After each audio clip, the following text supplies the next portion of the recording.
ইন্নাল হামদুলিল্লাহ ওয়াসসালাতু ওয়াসসালামু আলা রাসূলিহি লা নাবিয়্যা বা'দা। সম্মানিত দর্শক শ্রোতা মুসলিম ভাই ও বোন, আজ আমাদের আলোচনার বিষয় হলো দাওয়াতের কাজ না করিলে দোয়া কবুল হয় না। আন আয়েশা রাদিয়াল্লাহু তাআলা আনহা ক্বালাত দাখালা আলাইয়া নবী সাল্লাল্লাহু আলাইহি ওয়াসাল্লাম। সুনানে ইবনে মাজাহ শরীফে হযরত উম্মুল মুমিনিন হযরত আয়েশা সিদ্দিকা রাদিয়াল্লাহু তাআলা আনহা থেকে রওয়ায়েত, তিনি বলেন, নবী করিম সাল্লাল্লাহু আলাইহি ওয়াসাল্লাম ঘরে তাশরিফ আনিলেন। ফাআরাফতু ফি ওয়াজহিহি আন কদ হাযারাহু শাই, আমি তাহার চেহারা মোবারকের দিকে লক্ষ্য করিয়া বুঝিতে পারিলাম নিশ্চয়ই কোনো গুরুত্বপূর্ণ ব্যাপার দেখা দিয়েছে।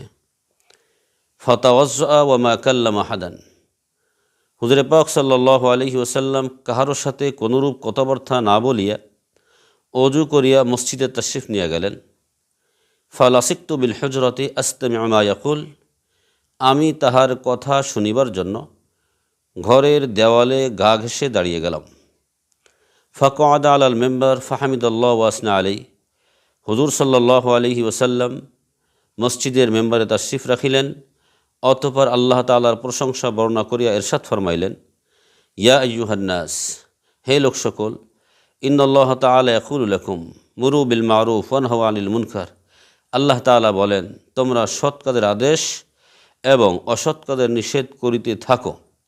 ক্বাবলা আন তাদউ ফালা উজিবা লাকুম, নতুবা এমন একটা সময় আসিয়া পড়িবে তোমরা দোয়া করিবে কিন্তু তোমাদের দোয়া কবুল করা হইবে না। ওয়া তাসআলুনি ফালা উ'তিয়াকুম, তোমরা সওয়াল করিবে কিন্তু উহা পূরণ করা হইবে না।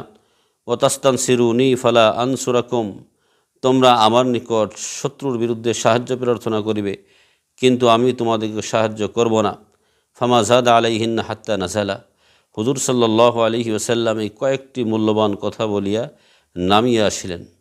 সম্মানিত দর্শক শ্রোতা, আল্লাহ নবী সাল্লাল্লাহু আলাইহি ওয়াসাল্লামের রেখে যাওয়া আমানত, এই দাওয়াত তাবলীগের কাজ, এই সৎ কাজের আদেশ অসৎ কাজের নিষেধ, এইটা উম্মতের জন্য জরুরি, উম্মতের জন্য অত্যন্ত কল্যাণকর একটি কাজ। আমাদের জন্য উচিত আল্লাহ নবী সাল্লাল্লাহু আলাইহি ওয়াসাল্লামের রেখে যাওয়া এই আমানতকে আনেওয়ালা উম্মতের কাছে ঘরে ঘরে কানে কানে পৌঁছিয়ে দেওয়া, পাড়া মহল্লায় সব জায়গায় পৌঁছিয়ে দেওয়া, যাতে করে কিয়ামতের ময়দানে আল্লাহ সুবহানাহু ওয়া তাআলা আমাদেরকে না জিগান যে আমার অমুক বান্দা সে দাওয়াত পাই নেই, সে আমার উপরে ঈমান আনে নেই, এ ব্যাপারে আমরা জিজ্ঞাসিত না হই।